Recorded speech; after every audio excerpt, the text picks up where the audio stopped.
Bismillahirrahmanirrahim. Assalamualaikum warahmatullahi wabarakatuh. Pada kesempatan kali ini kita akan melanjutkan bahasan kita di bab Teorema Pitagoras. Kali ini kita akan membahas contoh soal yang ada di LKS. Silakan kalian buka LKS halaman 3, di sana ada tugas mandiri. Yang akan dibahas yang pertama nomor 3.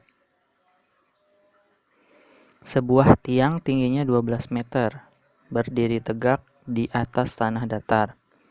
Nah, dari ujung atas tiang itu ditarik seutas tali ke sebuah patok pada tanah. Berapakah jarak patok dengan pangkal tiang bagian bawah jika panjang talinya 15 meter? Permasalahan seperti ini bisa diselesaikan dengan menggunakan teorema Pitagoras. Nah, untuk penyelesaiannya, langkah pertama kita harus membuat dulu sketsa. Jadi kita harus menggambar dulu apa yang ada pada soal. Pertama, ada sebuah tiang tingginya 12 meter. Nah, kira-kira seperti ini. Ada tiang tingginya 12 meter di atas tanah datar. Kemudian dari ujung atas tiang itu ditarik seutas tali ke sebuah patok pada tanah. Oke, kira-kira gambarnya begini ya. Yang berwarna merah itu tali. Kemudian diikat pada ujung tiang bendera dan ke patok yang ada di bawah. Yang jadi pertanyaan itu berapa jarak antara patok dengan pangkal tiang, atau dari patok ke tiang itu jaraknya berapa meter jika diketahui panjang talinya 15 meter. Ya, panjang tali 15 meter, jarak patok itu yang dicari, yang ditanyakan. Kalau diperhatikan dari sketsa ini kita bisa membuat segitiga siku-siku, kurang lebih seperti ini. Ada sisi miring, ada sisi tegak, dan juga sisi datar. Nah, sisi miringnya kita tahu panjang tali itu 15 meter. Kemudian sisi tegak itu sama dengan tinggi tiang, yaitu 12 meter. Yang ditanyakan itu jarak patok ke tiang. Itu sama saja kita dengan mencari sisi datar. Ini bisa diselesaikan dengan menggunakan teorema Pitagoras dengan mencari panjang sisi datar. Kemarin kita sudah tahu rumusnya, sisi datar itu sama dengan akar dari miring kuadrat dikurangi tegak kuadrat.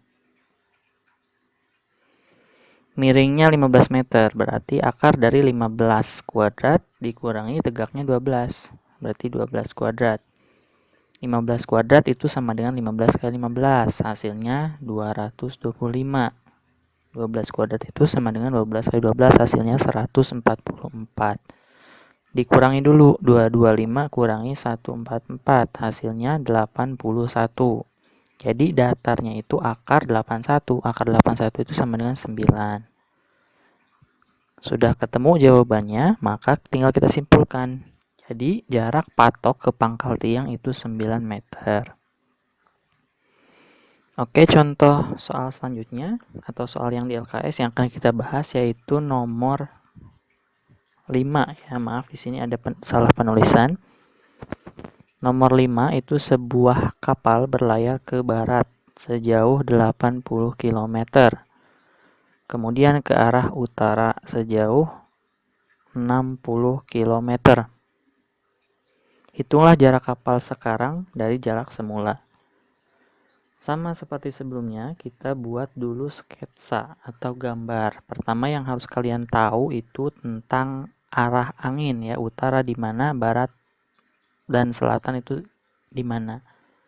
Nah, biasanya utara itu dilambangkan dengan arah panah yang ke atas, kemudian ke bawahnya selatan, ke kanan timur, dan ke kiri barat. Misal di sini ada sebuah kapal. Ya, dia bergerak ke arah barat, berarti ke sebelah kiri itu sejauh 80 km. Kemudian kapalnya itu berbelok ke arah utara sejauh 60 km, berarti ke atas kalau ke utara.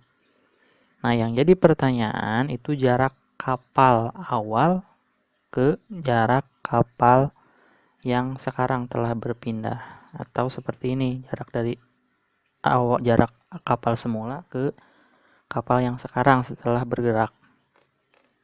Lagi-lagi kalau kita perhatikan ini akan membentuk segitiga siku-siku. Di sini diketahui sisi datarnya 80, sisi tegaknya 60. Kita harus mencari sisi miring. Kita sudah sama-sama tahu rumusnya, yaitu sisi miring sama dengan akar dari tegak kuadrat ditambah datar kuadrat. Tegaknya 60, datarnya 80. Berarti 60 kuadrat ditambah 80 kuadrat. 60 kuadrat berarti 60 kali 60, hasilnya 3600. Kemudian 80 kali 80 hasilnya 6400. Jika dijumlahkan maka sisi miring itu sama dengan akar 10.000. Ya. Berarti sisi miringnya sama dengan 100. Tinggal kita simpulkan. Jadi jarak kapal sekarang dari tempat semula adalah 100 km. Kira-kira seperti itu penggunaan dari teorema Pythagoras yang bisa digunakan untuk menyelesaikan soal yang berhubungan dengan kehidupan sehari-hari seperti ini. Jadi yang pertama kalian lakukan itu menggambar dulu sketsanya. Jika sudah terbentuk segitiga siku-siku, maka bisa kita gunakan teorema Pythagoras untuk mencari sisi yang akan dicari. Selanjutnya ada latihan yang ada di LKS halaman 7. Di sana ada pilihan ganda. 2 nomor kalian isi nomor 9 dan 10. Caranya sama, jadi kalian harus membuat dulu sketsa atau gambar, kemudian baru kalian hitung sisi yang dicari dengan menggunakan teorema Pythagoras.